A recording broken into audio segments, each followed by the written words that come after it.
As we've talked, they're going to need some scoring, some consistent scoring, from the other guys other than those four that we mentioned. They got a big game last night from both Caris LeVert and Cedi Osman, who were both in the starting lineup. JB Bickerstaff on Osman's performance from last night. It was great to see it. We know what Cedi's capable of. He's a guy that can ignite, both sides of the floor. He can make shots in a hurry, but he also does a great job defensively of getting deflections, chasing guys, getting through screens, and all that stuff brings energy, and we're going to need that. So, Sam, how fair is it to say they need, the key to how well they do is going to be Caris LeVert and Cedi Osman?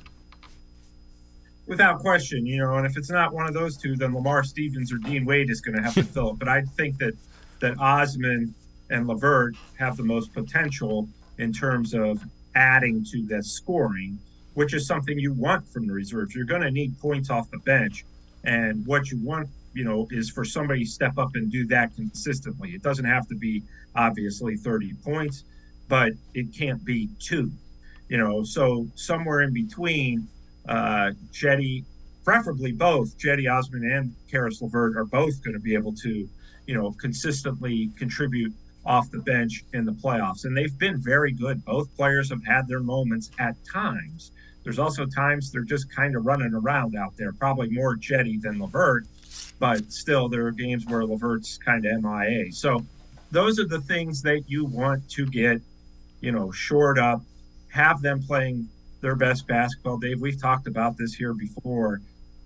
You know what your 3 or 4 main guys are going to do, and they're going to do that in the playoffs.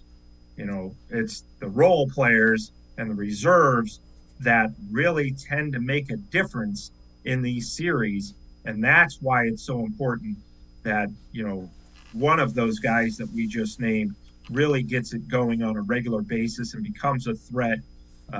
It doesn't have to be right now, but it does have to be in the postseason.